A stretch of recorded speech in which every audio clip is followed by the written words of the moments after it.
discovered here a young and very, very vibrant church.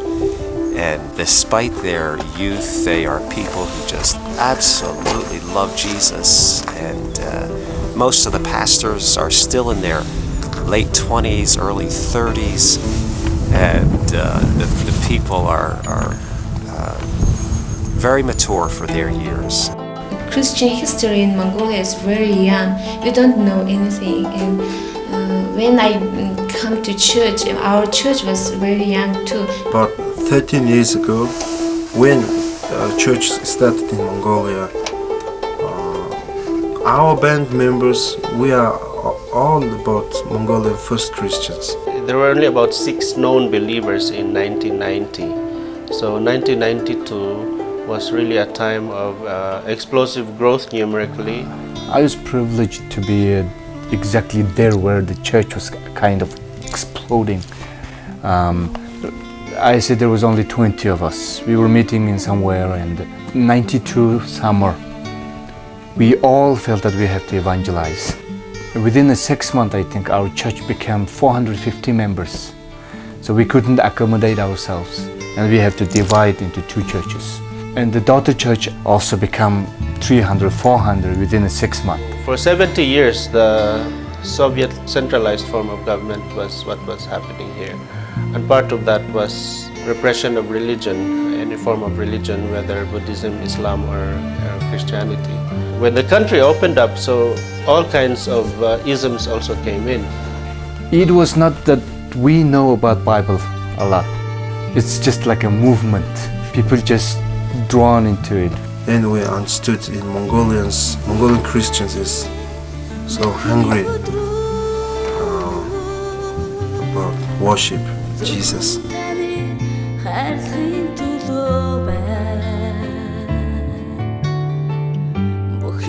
I find the Mongols have this deep love for music and this just being able to absorb any form of music.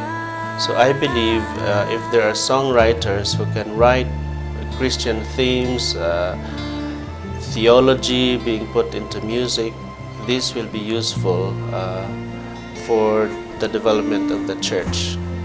It didn't take us long to realize that God was really linking us with Mongolia. We were watching something being birthed in the country that was awesome to us, where the believers were being encouraged to write songs and express new meanings embedded and infused right into their national songs. I think the Mongolian sound, Mongolian melody can move Mongolian heart easily, much easier than the Western sounds. And we're discovering that even among young people, they have this stirring of emotions in them when they hear this traditional music. In their deep heart, they have a Mongolian melody installed already. I think it will give a very good identity for Mongolians to say that Christianity is really fit for the Mongolian culture, not necessarily that it is a Western imposition. As we worked through the week, we discovered that their music was not trite. These were very wonderfully composed songs, and they were performed with great musicianship, and their lives represented such maturity. And it just all kind of converged together to show us that we were involved in a very, very special project. Дуулал 117 бүх үндэстэн гэдэг эзний багтагтун гэсэн. Үүний цаана бол та нар үндэснийхээ онцлогоор үндэснийхээ юмар хөгжмөөр магтагсан үг байна гэж ойлгогддог. And what was behind it all was that God had built and seeded into the culture of Mongolia these beautiful musical expressions. Одоо энэ бол өргөжж байна.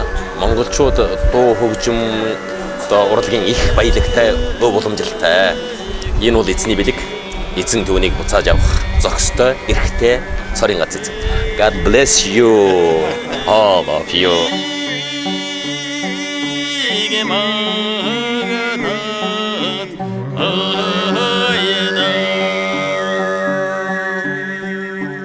Greetings, I'm Ken Davidson. I'm one of the founders of Heart Sounds International. It was my delight to have participated in the Mongolia project. And as you can see from the introduction, God did far beyond that which we dreamed and anticipated as we met with the church in Mongolia. What you will now see are the various components to the project, which are 6. The first of these was the Songwriting Workshops. Each year, these seminars would gather the Christian musicians of Mongolia into the capital city of Ulaanbaatar. After 3 years, these Christian musicians had composed almost 80 songs.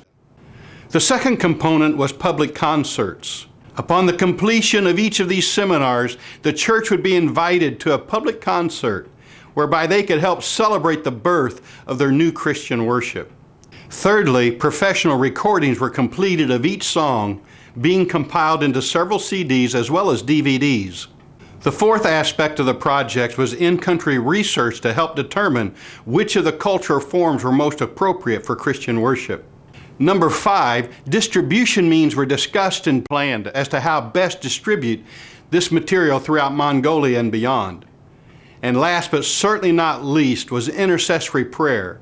From beginning to end, through planning, implementation, and post-production, this project was bathed in prayer. And as we entered the country, we knew immediately that we were riding the wave of God's Spirit that was already present and active in this young, vibrant church.